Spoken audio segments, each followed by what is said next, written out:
नमस्कार, समाचार बुंदेलखंड में आपका स्वागत है। रुख करते हैं झांसी की खबरों पर। केंद्र सरकार द्वारा 142 सांसदों पर निलंबन की कार्रवाई से नाराज आज इंडिया गठबंधन में शामिल अलग अलग पार्टी के कार्यकर्ताओं ने एक साथ केंद्र सरकार के खिलाफ हल्ला बोला। सभी ने एक साथ केंद्र सरकार के खिलाफ विरोधी नारा लगाते हुए आज जिलाधिकारी कार्यालय में पहुंचकर राष्ट्रपति संबोधित ज्ञापन जिलाधिकारी को सौंपा। केंद्र की मोदी सरकार द्वारा विपक्ष के 142 सांसदों को लोकसभा सदन से निलंबित कर दिया है। वहीं एक साथ इतने सांसदों के लोकसभा से निलंबन की कार्रवाई से नाराज इंडिया गठबंधन में शामिल सभी पार्टी के कार्यकर्ताओं ने आज एक साथ धरना प्रदर्शन करते हुए जमकर केंद्र सरकार के खिलाफ नारेबाजी की। वहीं धरना प्रदर्शन के दौरान नरेंद्र मोदी मुर्दाबाद और मोदी होश में आओ के नारे लगते रहे।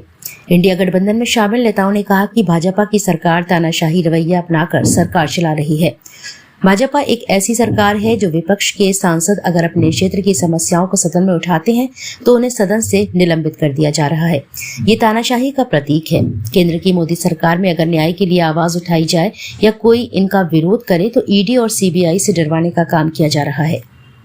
आज पूरे देश में लोकतंत्र की बहाली के लिए जनता सड़कों पर है, क्योंकि देश के चुने हुए सांसदों को बिना किसी कारण के निलंबित किया गया। सारे लोग जानते हैं कि भारतीय जनता पार्टी जिसकी सोच गॉडसेवादी है, उसके एक सांसद ने संसद में प्रवेश जिन लोगों को कराया उन्होंने संसद में अराजकता व्याप्त की। और जब इस बात को विपक्ष के सारे सांसदों ने कहा कि ये हमारा सबसे बड़ा मंदिर है, ये सबसे बड़ी महापंचायत है, हमें इस पर चर्चा करना है, तो उस पर मोदी जी के इशारे पर 146 सांसदों को निलंबित कर दिया। 100 सांसद लोकसभा के और 46 सांसद राज्यसभा के। इतने सांसदों को अकारण संसद से निलंबित करना ये हिटलरवादी सोच दिखाती है। ये बाबा साहब भीमराव अंबेडकर का अपमान है। ये देश के जनमत का, जनतंत्र का अपमान है। इस जनता के चुने हुए प्रतिनिधियों के अपमान को कोई सहन नहीं कर सकता। आज हम लोग सड़कों पर हैं। हमारे साथ समाजवादी पार्टी, लोकतांत्रिक पार्टी, आप पार्टी के जिला अध्यक्ष और उनकी पूरी पार्टी आज एक साथ सैकड़ों की संख्या में, चूंकि प्रशासन ने अनुमति नहीं दी थी, नहीं तो आज हम लोग कम से कम 10-15 हज़ार की संख्या में यहाँ पर होते। आज हम लोगों ने शांतिपूर्ण ढंग से धरना दिया, ज्ञापन दिया, और आने वाले समय में हमारा जो इंडिया गठबंधन कहेगा, हम लोग पूरे देश की जेलों को भर देंगे। हम मजबूर कर देंगे कि लोग ये नारा लगाएं, निकलो तंग मकानों से, जंग लड़ो बेईमानों से। ये बेईमान लोग हैं जो जनादेश का अपमान कर रहे हैं। आज ऐसे समय में जनता जहां बेरोजगारी से परेशान है, जहां जनता महंगाई से परेशान है, कर्मचारी अपने ओल्ड पेंशन पाने के लिए संघर्षरत हैं, सेना के रिटायर्ड लोग सड़कों पर हैं, अग्निवीर जैसी योजना सेना के अपमान करने के लिए चलाई जा रही है, बड़े बड़े प्रतिष्ठान बेचे जा रहे हैं।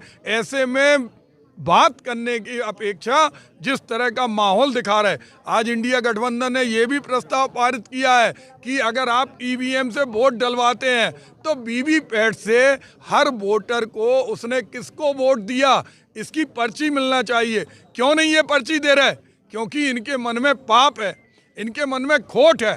तो आज इस खोट, इस पाप के खिलाफ हम सब लोग यहाँ धरने पे हैं, और आने वाले समय में हम इस सरकार को मजबूर करेंगे कि वो अपनी हिटलरवादी सोच से जगे और इस देश के अंदर लोकतंत्र बहाली करने में अड़ंगा नहीं डाले।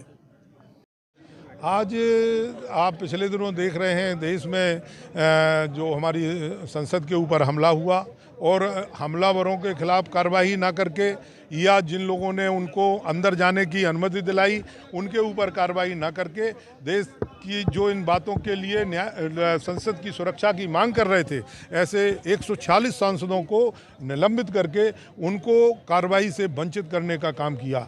जिस प्रकार से सत्ता में बैठे लोगों ने तानाशाही पूर्ण रवैया अपना करके सांसदों के साथ किया है, मैं समझता हूं कि आने वाले दिनों में जो लोकतांत्रिक हमारा देश है उसको तानाशाही रास्ते पर ले जाने जाने का प्रयास किया जा रहा है। आज समाजवादी पार्टी, कांग्रेस पार्टी, तमाम लोगों ने मिलकर के, इंडिया गठबंधन के जो लोग हैं उन लोगों ने मिलकर के जो है आज ज्ञापन दिया है, सरकार को आगाह किया है। आने वाले समय में लाखों की तादाद में लोग इकट्ठा होकर के जो आज हमारे देश में तानाशाही पूर्ण रवैया बन रहा है, उस रवैये को समाप्त करने के लिए, लोकतंत्र की बहाली के लिए हम लाखों की तादाद में सड़क पर उतरेंगे और इस देश की सरकार को इस बात के लिए मजबूर कर देंगे कि उसको लोकतंत्र बहाली करना पड़ेगी।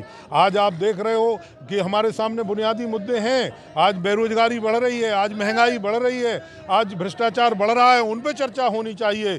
आज जो देश में आईपीसी की तमाम संशोधन हुए हैं, आज जो है एविडेंस एक्ट में तमाम संशोधन हुए हैं, विभिन्न प्रकार के जो महत्वपूर्ण संशोधन हैं, उन संशोधनों से अपनी बात रखने से सांसदों को वंचित कर दिया गया। ये बहुत ही दुर्भाग्यपूर्ण घटना है और मैं समझता हूँ इसकी कितनी भी निंदा की जाए बहुत कम है। और निश्चित रूप से इस देश, लोकतांत्रिक देश को लोकतांत्रिक तरीके से ही चलाने में पूरा देश चाहता है, लेकिन मैं समझता हूं कि आज जो सरकार कर रही है बहुत ही दुर्भाग्यपूर्ण बात है और निश्चित रूप से इसकी घोर आलोचना करते हैं। ये सब चीज़ें लोगों का ध्यान बांटने के लिए मौजूदा सरकार कर रही है कि लोगों का ध्यान बटे। जिन लोगों ने कोई अपमान करने का किसी का इरादा नहीं था कि किसी का अपमान किया जाए, आप जानते हो ये तो सब बातें बहुत सी तमाम आप लाफ्टर देखते हो, तमाम देखते हो, नए प्रकार से तमाम प्रकार की बातें करते हैं। आप जानते हो लालू जी जब बिहार के मुख्यमंत्री थे, उन पे मिमिक्री करके तो लोग बड़े बड़े हीरो बन गए, बड़े बड़े ऊंचे पदों पे पहुंच गए। तो ये कोई इरादा नहीं था। अगर किसी का इरादा हो निश्चित रूप से दुर्भाग्यपूर्ण है। हम नहीं समझते कि किसी का अपमान करना चाहिए। इस लोकतंत्र में हर व्यक्ति का सम्मान है, वो तो बहुत ऊंचे पद पे हैं, उपराष्ट्रपति हैं देश के, निश्चित रूप से उनका अपमान नहीं होना चाहिए। हम इस बात से पूरी तरीके से सहमत हैं, लेकिन हम ये चाहते हैं कि वो बहुत छोटा मुद्दा है। आज जो 146 सांसदों का निलंबन किया गया, ये बहुत बड़ा मुद्दा है। उस बड़े मुद्दे को छोटा करने के लिए, लोगों का ध्यान बांटने के लिए ये सब कार्रवाइयाँ की जाए, ये हमें पता नहीं है। ये दिल्ली के लोग तय करेंगे फेस किसका होगा, क्या होगा। लेकिन हम तो जो है, जो आज तानाशाही पूर्ण रवैया अपनाया जा रहा है, जो आज बेरोजगारी बढ़ रही है, जो आज भ्रष्टाचार बढ़ रहा है, जो आज महंगाई बढ़ रही है, उसके खिलाफ हम सड़क पे हैं और इंकलाब जिंदाबाद निश्चित रूप से बोलेंगे।